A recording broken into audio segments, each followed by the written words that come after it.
Good morning students, ज्ञान विहार द्वारा प्रायोजित ऑनलाइन कक्षाओं में आप सभी का हार्दिक स्वागत है। हमने कल बिंदु आवेश के कारण विद्युत क्षेत्र की तीव्रता बढ़ी थी, जिसका फॉर्मूला हमारे पास आया था E बराबर KQ/R²। तो E प्रोपोर्शनल टू 1/R²। विद्युत क्षेत्र की तीव्रता और दूरी में हमारे पास ये संबंध आया था। अब इससे रिलेटेड अगर हमारे पास क्वेश्चन आए दूरी और विद्युत क्षेत्र की तीव्रता से संबंधित, तो हमें कैसे करना है। आपको क्वेश्चन बताया गया था बल से रिलेटेड, क्योंकि बल और दूरी के बीच में भी यही संबंध होता है। F = KQ/R²। F समानुपाती 1/R²। तो बल से रिलेटेड हमने क्वेश्चन किए थे। अगर R दूरी पर बल का मान F है तो दूरी का मान दुगुना करने पर बल का मान क्या होगा। तो अगर R दूरी पर बल का मान F है, दूरी को आधा करने पर बल का मान क्या होगा। तो सेम टू सेम इसी तरह से हमें विद्युत क्षेत्र की तीव्रता से रिलेटेड क्वेश्चन करना है। तो हमारे पास ये फॉर्मूला है E = 1/R²। इस फॉर्मूले से एक चीज तो हमें पता यहाँ से होनी चाहिए, क्या है। अगर R का मान, देखो एक चीज तो हमें इस फॉर्मूले से यहां से पता होनी चाहिए, E = 1/R²। अगर R का मान बढ़ेगा तो E का मान क्या हो जाएगा, कम। और अगर R का मान घटेगा E का मान क्या हो जाएगा, ज्यादा। अब हम क्वेश्चन करते हैं।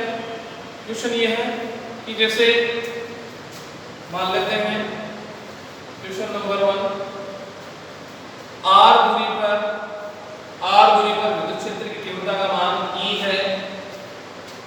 अगर दूरी का मान दुगुना करने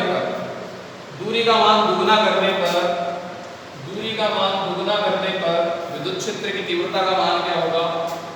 R दूरी पर विद्युत क्षेत्र की तीव्रता का मान E है, तो 2R दूरी पर दुगुना करने का मतलब क्या होगा, 2R दूरी पर विद्युत क्षेत्र की तीव्रता का मान क्या होगा, हमें बताना है। कैसे निकालेंगे, अब देखिए। फॉर्मूला हमारे पास है E = 1/R²। अब आपको पता ही है इस फॉर्मूले को हमें कैसे करना है। दो स्थितियां हैं, तो जिसको निकालना है उसको ऊपर रख लो। E2/E1 बराबर R2/R1/R2 का होल स्क्वायर। ये फॉर्मूला कैसे आया, इसके बारे में आपको कई बार बता चुका हूँ। यहाँ बल वाले में भी आपको जब ये ऐसा क्वेश्चन किया था तो बताया था, फिर भी आपको बता रहा हूँ। देख लो, इस फॉर्मूले को हमें पहली स्थिति के लिए लिखना है।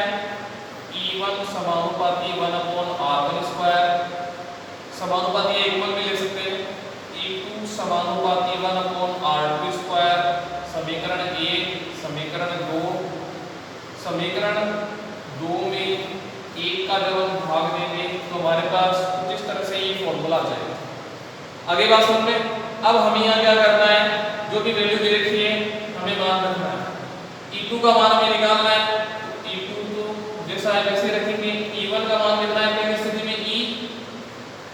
इसके बाद हमें क्या करना है, R1 R2 का मान लिखना है। तो R1 पहली स्थिति में R1 का मान क्या होगा, पहली स्थिति में R1 का मान होगा R। तो यहाँ पर रखेंगे R। दूसरी स्थिति में R2 का मान क्या होगा, 2R।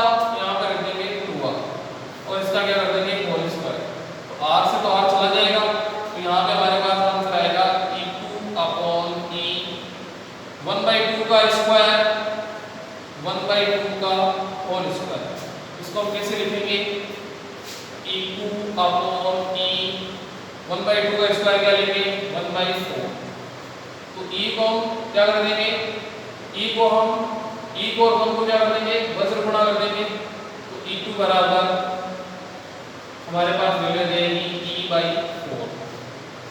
तो विद्युत क्षेत्र की तीव्रता का मान क्या होगा, 1/4 हो जाएगा। अगर R दूरी पर विद्युत क्षेत्र की तीव्रता का मान E है, तो 2R दूरी पर विद्युत क्षेत्र की तीव्रता का मान क्या होगा, प्रारंभिक मान का 1/4 रह जाएगा या प्रारंभिक मान का 1/4 हो जाएगा। आगे बात सुनने। तो कहने का मतलब हमने यहाँ पर भी पढ़ा है कि अगर R का मान अगर हम बढ़ाएंगे E का मान क्या होगा, कम होगा। तो प्रारंभ में देखो R था, अब हमने यहाँ पे R का मान क्या कर दिया, बढ़ा दिया, दुगना कर दिया। दुगना करेंगे जाहिर सी बात है, सबसे पहली बात तो विद्युत क्षेत्र की तीव्रता का मान कम होगा। तो सबसे पहली बात हमारे पास कम आ रहा है, कितना कम होगा तो हम फॉर्मूले से निकाल के देख लेंगे, तो आ जाएगा e/4 प्रारंभिक मान का 1/4 रह जाएगा। आगे बात समझ में। इसके बाद एक और क्वेश्चन करते हैं। क्वेश्चन क्या है देखिए,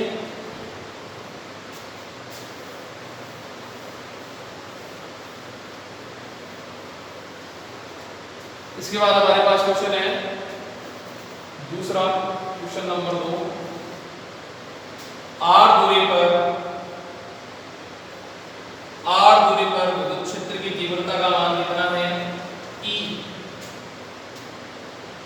तो अगर दूरी का मान आधा कर दिया जाए, दूरी का मान आधा करेंगे कितना हो जाएगा r/2। तो विद्युत क्षेत्र की तीव्रता का मान हमें बताना है। r दूरी पर विद्युत क्षेत्र की तीव्रता का मान कितना है E। अगर दूरी का मान आधा कर दिया जाए, हाफ कर दिया जाए या r/2 कर दिया जाए तो विद्युत क्षेत्र की तीव्रता का मान क्या होगा। तो सबसे पहले तो हमें ये देखना है कि दूरी का मान कम होने पर विद्युत क्षेत्र की तीव्रता का मान क्या होता है, बढ़ जाता है। तो यहाँ पर r थी, यहाँ पर r/2, दूरी का मान क्या हो रहा है, कम हो रहा है, तो विद्युत क्षेत्र की तीव्रता का मान क्या होगा, ज्यादा होगा। देख लेते हैं फॉर्मूला हमारे पास कोई E2/E1 बराबर R1/R2 का होल स्क्वायर। पहले जैसे मान रखना है, E2 का मान हमें निकालना है, E2 as it is, E1 का मान कितना है E। अब हमें यहाँ R1 का मान रखना है कितना R, और R2 का मान कितना है R/2। R2 का मान कितना है R/2 का होल स्क्वायर। ये देखो अपॉन के भी अपॉन है, तो ये वाली वैल्यू कहाँ चली जाएगी, ऊपर। तो ये वाली वैल्यू ऊपर चली जाएगी, R/2 में जो 2 है वो ऊपर चले जाएंगे। तो हमारे पास फॉर्मूला क्या बन जाएगा, 2r/r का होल स्क्वायर। तो r से r कैंसिल हो जाएंगे, r से r कैंसिल हो जाएंगे। तो हमारे पास फॉर्मूला क्या बन जाएगा, E2/E1 बराबर 2 का होल स्क्वायर। 2 का होल स्क्वायर किसके बराबर होगा, 4 के बराबर। तो यहाँ पे हम लिखेंगे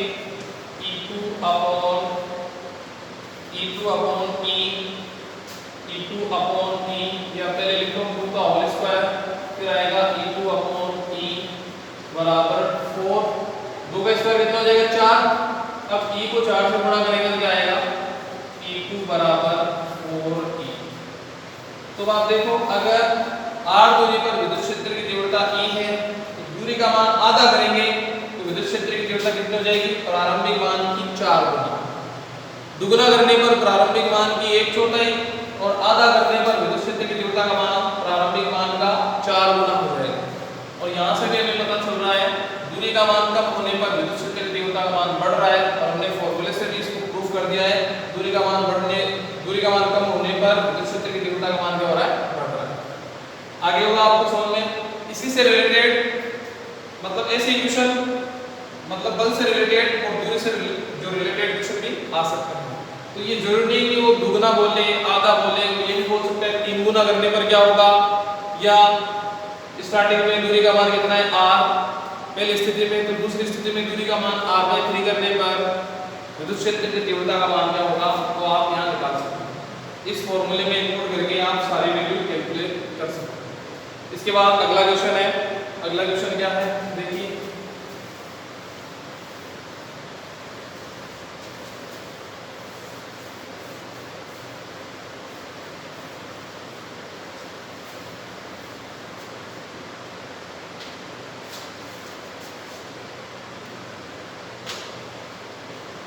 क्वेश्चन नंबर 3 क्या है, इलेक्ट्रॉन के आवेश के कारण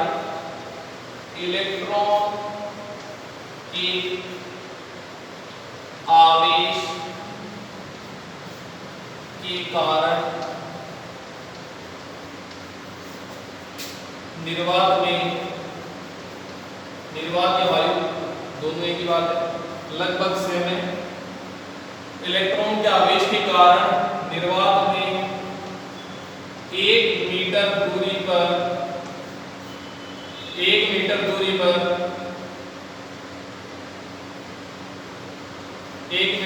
पर विद्युत क्षेत्र की तीव्रता का मान विद्युत क्षेत्र की तीव्रता का मान ज्ञात करो। तीव्रता का मान ज्ञात करो। इलेक्ट्रॉन के आवेश के कारण, तो आवेश का मान दे रखा है, इलेक्ट्रॉन के आवेश के कारण निर्वात में 1 मीटर दूरी पर विद्युत क्षेत्र की तीव्रता का मान ज्ञात करो। तो कैसे निकालेंगे?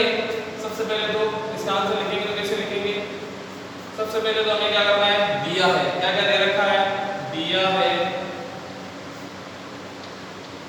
देखो आवेश का मान दे रखा है इलेक्ट्रॉन के आवेश के कारण, मतलब इलेक्ट्रॉन का आवेश, तो आवेश का मान कितना होगा, Q = 1.6 × 10⁻⁻19 कूलम इलेक्ट्रॉन का आवेश।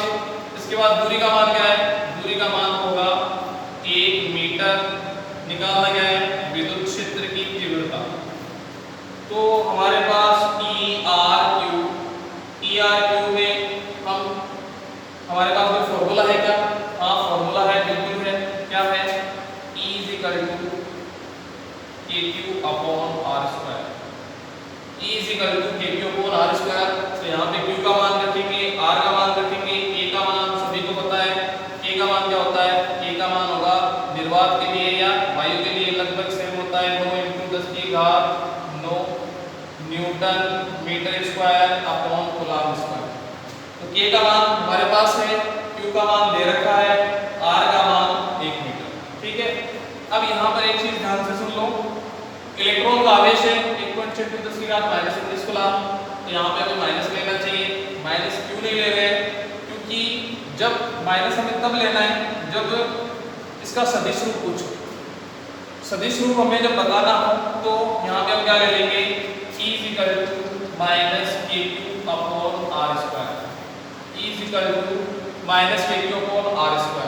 तो यहाँ पे हमारे पास K का मान रखेंगे, Q का रखेंगे, R का रखेंगे, आंसर आ जाएगा। तो ये माइनस क्या है, इलेक्ट्रॉन के आवेश के कारण। आगे बात समझे, अगर आवेश माइनस हो तो माइनस, प्लस हो तो प्लस। जब सदिश रूप की बात हो तो हमें यहाँ पे माइनस लेना है। अगर हम केवल परिमाण निकाल रहे हैं, केवल मोड वैल्यू निकाल रहे हैं, तो हमें E = KQ/R लेना है, माइनस नहीं लेना है। यहाँ पे 1.6 × 10⁻⁻19 लेना है। आगे बात समझे, तो अब हम यहाँ पे क्या करेंगे, देखिए इसमें वैल्यू इंक्लूड करेंगे। तो E = K का मान रखेंगे, K का मान क्या है, चलो एक बार और लिख लो फॉर्मूला KQ/R²। E = K का मान रखेंगे 9 × 10⁹ Q का मान कितना है 1.6 × 10⁻⁻19। R का मान कितना है 1 है, तो 1 का स्क्वायर बराबर E। तो 1 का स्क्वायर तो 1 ही होगा, और 1 से इन सभी को डिवाइड करेंगे तो वही वैल्यू आएगी। तो हमारे पास फॉर्मूला क्या बन गया, E = 9 × 1.6 × 10⁻⁻19 अपॉन 1 ले लो। देखो 10 की पावर को पास में कर दिया, और जो वैल्यू है हमारे पास 9 × 1.6, इन दोनों को पास में कर दिया। 9 × 1.6 फिर × 10⁻9 × 10⁻⁻19, 1 का स्क्वायर 1 मतलब इस सारी वैल्यू को 1 से डिवाइड करेंगे तो यही वैल्यू आएगी। तो अब हमें क्या करना है, 10 की पावर को सोल्व करना है। तो हमारे पास आंसर आएगा E = 9 × 1.6 × 10 की घात प्लस 9, 10 की घात -19। तो हमें क्या करना है, जब इसको सोल्व करेंगे तो आपको कई बार बता चुका हूँ, तो आप सभी को पता होना चाहिए। आंसर क्या आएगा, 10 की घात -10। यहाँ तक आ गया समझ। अब हमें 9 × 1.6 को गुणा करना है, तो गुणा करेंगे तो हमारे पास क्या होगा, 16 को जब 9 से गुणा करते हैं तो कितना आता है, 16 को जब 9 से गुणा करते हैं तो हमारे पास आता है 144 आता है। क्योंकि एक संख्या के बाद पॉइंट है, तो एक संख्या के बाद पॉइंट लगा देंगे तो 14.4 हो जाएंगे इंटू 10 की घात -10। यहाँ तक बात क्लियर होगी। अब हमें पॉइंट अगर वैज्ञानिक पद्धति में हमें लिखना है तो वैज्ञानिक पद्धति में संख्या जो है छोटी से छोटी लेते हैं। तो छोटी से छोटी लेने के लिए हम क्या करेंगे, देखो E = 14.4 इंटू 10 की घात -9 इंटू 10 की घात -1, इस तरह से हम ले सकते हैं। क्योंकि 10 की घात -9, 10 की घात -1, 10 की घात -10 के बराबर ही होंगे। तो 10 की घात -1 को बटा में लेंगे तो क्या होगा, e = 14.4 इंटू 10 की घात -9, इसको नीचे लेंगे तो प्लस में हो जाएगा, तो 10 की घात +1। 10 से इसको डिवाइड करेंगे 14.4 को, तो फॉर्मूला बन जाएगा, आंसर आ जाएगा 1.44 इंटू 10⁻⁹। और विद्युत क्षेत्र की तीव्रता का मात्रक क्या होता है, विद्युत क्षेत्र की तीव्रता का मात्रक होता है हमारे पास न्यूटन/कूलम्ब, ये हो जाएगा न्यूटन/कूलम्ब। तो इलेक्ट्रॉन के आवेश के कारण, एक इलेक्ट्रॉन के आवेश के कारण निर्वात में 1 मीटर दूरी पर विद्युत क्षेत्र की तीव्रता का मान क्या होगा, वो हमें बताना है। तो फॉर्मूला, आवेश का मान दे रखा है Q = 1.6 × 10⁻⁹, R का मान दे रखा है 1 मीटर, E का मान हमारे पास हमें निकालना है। मतलब इन Q R और E से रिलेटेड एक फॉर्मूला होता है E = KQ/R²। K का मान हम जानते हैं निर्वात के लिए 2 × 10⁻9 Nm²/Coulomb²। ठीक है, अब यहाँ पर माइनस इसलिए नहीं लिया क्योंकि सदिश रूप निकालते तो माइनस लेते हैं, परिमाण निकालते तो प्लस वैल्यू ही लेके सोल्व करते हैं। तो E = 9 × 10⁻9, K का मान रख दिया, Q का मान रखेंगे 1.6 × 10⁻⁻19, R का मान 1 है तो 1 का स्क्वायर, 1 का स्क्वायर 1 के बराबर होगा, और 1 का मान इन सभी में देंगे तो वही वैल्यू आएगी। तो 9 × 1.6 × 10⁻9 × 10⁻⁻19, 10 की घात +19, 10 की घात -19, तो आंसर आ जाएगा 10 की घात -10।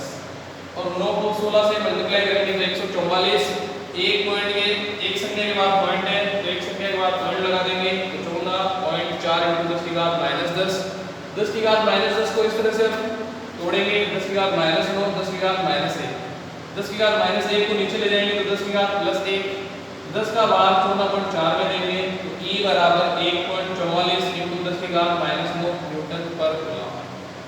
तो एक इलेक्ट्रॉन के आवेश के कारण निर्वात में विद्युत क्षेत्र की तीव्रता का मान E = 1.44 × 10 की घात -9 Nm/Coulomb होगा। एक चीज ध्यान रखना, कभी भी न्यूमेरिकल करो फिजिक्स में तो खास तौर से मात्रक लिखना बहुत जरूरी है। अगर आप मात्रक नहीं लिखोगे, मान लो कोई क्वेश्चन आया न्यूमेरिकल और मात्रक लिखना भूल गए तो आपका आधा नंबर कट जाएगा। तो मात्रक लिखना बहुत ही ज़्यादा ज़रूरी है, मात्रक का ध्यान दें। उम्मीद करता हूँ यहाँ तक आपको समझ में आया होगा। इसके बाद अगला टॉपिक नेक्स्ट लेक्चर में। Okay, thank you.